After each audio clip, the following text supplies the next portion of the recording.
Hi friends, இன்றைக்கி நம்ம சேனலில் இறால் கிரேவி எப்படி பண்ணுறதுன்னு தான் பார்க்க போகிறோம். வாங்க வீடியோக்குள்ளே போகலாம். இன்றைக்கி காலைல பார்த்தீங்கன்னா என் ஃப்ரெண்டோட அப்பா இறால் கொண்டு வந்து கொடுத்தாங்க. இவ்வளோ பெரிய இறால் நாங்கள் சமைச்சதே கிடையாது. மோஸ்ட்லி நாங்கள் சின்ன சின்னதாக இருக்கிறது தான் வாங்குவோம். அதுவே கொஞ்சம் ரேட் அதிகமாக தான் இருக்கும். இது ஏதுன்னு பார்த்தீங்கன்னா, எங்கள் ஊர் ஆற்றுல தண்ணி வந்ததுக்கப்புறம் நிறையா இறால் மீன்லாம் குட்டையில் வந்து கிடக்கு அப்படின்னு சொல்லிக்கிட்டு இருந்தாங்க. என் ஃப்ரெண்டோட அப்பா அதிகமாக வலை போடுவாங்க. நைட்டு போட்டுட்டு காலைல போய் எடுத்துகிட்டு வருவாங்க. அந்த மாதிரி போடும்போது இப்போ தண்ணி அதிகமாக வந்துட்டு போயிருக்கிறதுனால இந்த மாதிரி பெரிய பெரிய இறால்லாம் மாட்டியிருக்கு. உனக்கு வேணுமான்னு சொல்லி கேட்டாங்க. நம்மளா வேணான்னு சொல்லுவோம். சரி எடுத்துகிட்டு வாங்க சமைப்போம் அப்படின்னு சொன்னேன். காலையிலே கொண்டு வந்து கொடுத்துட்டாங்க. சரி ப்ரிப்பேர் பண்ணுறத பண்ணுறோம். உங்களுக்கும் ஒரு வீடியோவாக போட்டுடலாம் அப்படின்னு சொல்லிட்டு தான் வீடியோ எடுத்திருக்கேன். வாங்க வீடியோக்குள்ளே போகலாம். இறாலை இப்போது கழுவியாச்சு. கழுவின இறால் பார்த்தீங்கன்னா இப்படி தான் இருக்குது. ஏன் இப்படி இவ்வளோ கம்மியாக இருக்குது அப்படின்னு பார்த்தீங்கன்னா, இறாலே மோஸ்ட்லி கம்மியாக தான் இருக்கும். அது பெரிய இறால்ல பெரிய பெரிய மண்டையில் அதில் உள்ள சதையை எடுக்கவே முடியாது. அந்த உடம்புக்கு கீழே இருக்குது இல்லையா, அந்த சதை மட்டும்தான் எடுக்க முடியும். அதையும் எடுத்திருக்கேன். அதுபோக அதோடைய கொடுக்கு இருக்கு இல்லையா, நீட் நீட்டாக கொடுக்கு தொங்குனுச்சுல்ல, அதையும் கிழிச்சு அதுக்குள்ளேயும் சின்ன சின்ன பைப் மாதிரி இருந்துச்சு. அந்த சதையும் எடுத்தாச்சு. இப்போ இதுக்கு தேவையான திங்ஸ்லாம் எடுத்துக்கலாம். சின்ன வெங்காயமும் ஒரு தக்காளியும் கட் பண்ணி வச்சுருக்கேன். உங்களுக்கு நீங்கள் எவ்வளோ செய்கிறீங்களோ அவ்வளோ எடுத்துக்கலாம். அதுக்கப்புறம் அந்த மசாலா ஐட்டம்ஸ்லாம் இருக்குது இல்லையா, பட்டை கிராம்பு அந்த மாதிரி ஐட்டமும் அதில் கொஞ்சம் பூண்டும் போட்டு அரைச்சி வச்சுருக்கேன். வாங்க செய்யலாம். அடுப்பில் எண்ணெய் சட்டியை வச்சு எண்ணெய் ஊற்றியாச்சு. எண்ணெய் ஊற்றினதுக்கப்புறம் நாம் நறுக்கி வச்சுருக்க வெங்காயத்தை ரெடியாக எடுத்து கையில் வச்சுக்கணும். எண்ணெய் நல்லா சூடாகட்டும் முதல்ல.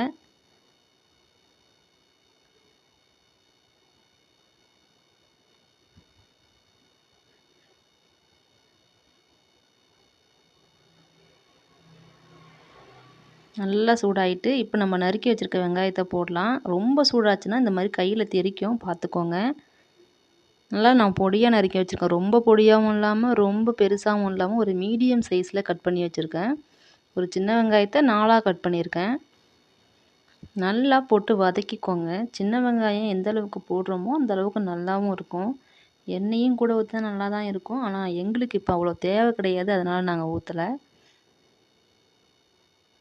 வெங்காயத்தை போட்டு நல்லா வதக்குனதும் நம்ம மசாலா ஐட்டம்ஸ் வச்சுருந்தோம் இல்லையா, அதாவது பட்டை கிராம்பு பூண்டு போட்டு இடித்து வச்சுருக்கோம் இல்லையா, மிக்ஸி ஜாரில் பார்த்தீங்க இல்லையா, அதை எடுத்து ரெடியாக வச்சுக்கணும். எப்போவுமே சமைக்கும் போது எல்லா ஐட்டத்தையும் பக்கத்தில் எடுத்து வச்சுட்டு அதுக்கப்புறம் தான் பண்ணணும்.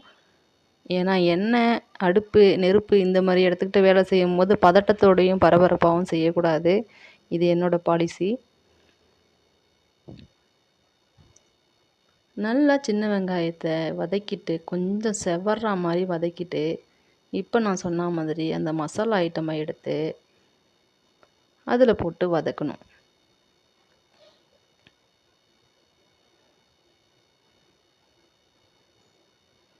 ஒரே இடத்துல கொட்டாமல் ரேண்டமாக அங்கங்கே கொஞ்சம் கொஞ்சம் போட்டு கொட்டினீங்கன்னா உங்களுக்கு வதக்கிறதுக்கும் அது ஸ்ப்ரெட் ஆகிறதுக்கும் ஈஸியாக இருக்கும்.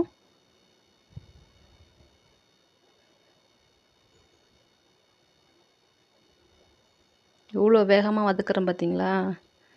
நான் சமைக்க ஆரம்பித்தேன்னா படார திடீர்னு தான் சமையல் கட்டில் சவுண்டு வரும். அந்த மாதிரி தான் எனக்கு வேலை செய்ய தெரியும். அது நல்லா வதங்கினதுக்கப்புறம் நம்ம நறுக்கி வச்சுருக்க பொடியாக நறுக்கி வச்சுருக்க தக்காளியை எடுத்து அதில் போட்டு வதக்கணும். எப்போவுமே வெங்காயத்தையும் போட்டுட்டு அடுத்து தக்காளி தான் போடுவாங்க. இருந்தாலும் அது தண்ணி விடுறதுனால அடுத்து நம்ம போடுற ஐட்டம் நல்லா வதங்காமல் கூட போகலாம். அதனால் நம்ம என்ன பண்ணணும்னா, முன்னாடியே அதெல்லாம் வதக்கிட்டு அதுக்கப்புறம் தான் தக்காளி போடணும். தக்காளி என்னதான் பழமாக இருந்தாலும் அவ்வளோ சீக்கிரம் வதங்காது. அதனால் நம்ம என்ன பண்ணுறோன்னா, உப்பு எடுத்து போட்டுக்கிறோம். அதுக்கு தேவையான உப்பை எடுத்து போட்டுட்டு அப்புறம் வதக்குனோன்னா அந்த உப்பில் ஈஸியாக தக்காளி மசிஞ்சிரும். ஏன் நம்ம உப்பு மட்டும் போடணும் அப்படின்னு சொல்லிட்டு நான் என்ன பண்ணேன்னா, மஞ்சத்தூளையும் சேர்த்து இப்பயே போட்டுக்கிட்டேன். ஏன்னா அதனுடைய பச்சை வாசனை போகிறதுக்கு நல்லா வதக்குனா தான் சரி வரும். அதனால் மஞ்சத்தூளையும் இப்பயே போட்டுக்கோங்க. இப்போ 3த்தையும் போட்டதுக்கப்புறம் நல்லா போட்டு வதக்கிக்கிட்டே இருக்க வேண்டியதான். ஈஸியாக தக்காளியும் நல்லா வதங்கிரும். மோஸ்ட்லி இந்த மாதிரி நான்வெஜ் ஐட்டமுக்கு காய்கறியை நல்லா வதக்குறது ரொம்ப நல்லது. அதோடைய இதெல்லாம் அதில் போய் இறங்கிடும். இப்போ அதுக்கு தேவையான கரம் மசாலா, மல்லித்தூள், மிளகாய்த்தூள், உங்ககிட்ட பெப்பர் இருந்தால் பெப்பரும் போட்டுக்கலாம். இந்த மாதிரியான ஐட்டம்ஸ் எல்லாம் இப்போவே போட்டு, அதுலேயும் முக்கியமாக சிக்கன் மசாலா போட்டா அப்படியே சிக்கன் கிரேவி மாதிரியே இருக்கும். நான் அத போட்டு தான் செய்வேன். அதெல்லாம் போட்டுக்கோங்க. எல்லாத்தையும் அப்படியே ஸ்ப்ரெட் பண்ணுற மாரி போடணும். ஒரே இடத்துல கொட்டக்கூடாது. அப்படி ஸ்ப்ரெட் பண்ணி கொட்டிக்கங்க. அது எல்லாத்தையும் போட்டுட்டு இப்போ வதக்கும்போதே அத போட்டுட்டோம்னா, அதில உள்ள அந்த பச்சை வாசனை எல்லாம் இப்போவே போயிடும். ஒரு சிலர் வந்து அந்த இது கொதிச்சுக்கிட்டு இருக்கும்போது கொட்டுவாங்க. என்னதான் இருந்தாலும் அதனுடைய ஸ்மெல் வந்து அதில வந்து இது வந்துக்கிட்டே தான் இருக்கும். ஸோ முன்னாடியே போட்டு நீங்களும் வதக்கிருங்க. அப்படியே போட்டு நல்லா வதக்குங்க. எந்த அளவுக்கு நம்ம வெங்காயம், தக்காளிய வதக்குனோமோ, அதே அளவுக்கு இதையும் வதக்கணும்.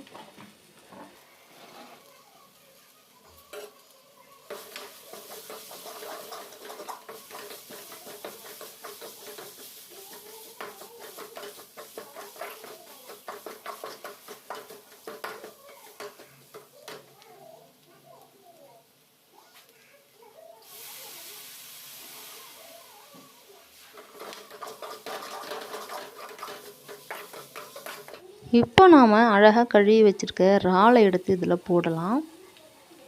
அந்த மசாலா நல்லா வதக்கி, அதுக்கப்புறம் இந்த இறால போட்டு, அந்த இறாலையும் அதையும் மட்டும் கொஞ்சம் நேரம் நல்லா போட்டு வதக்கணும். அப்போவே லைட்டா உங்களுக்கு தெரியும். வெள்ளை கலரா நல்லா புசு புசுன்னு சூப்பரா வந்துடும். இப்போ எவ்வளோ கொழ கொழன்னு ஒரு மாரி இருக்க மாரி இருக்கு. அப்படியே நம்ம வதக்கிக்கிட்டே இருந்தோம்னா, ஒரு மாதிரி அழகா வந்துரும். நாங்க கறியும் அதே மாரி தான் போட்டு இந்த மசாலாலயே வதக்குவோம். தண்ணி ஊத்துறது, தேங்காய் ஊத்துறது எல்லாமே கொஞ்சம் லேட்டா தான் ஊத்துவோம்.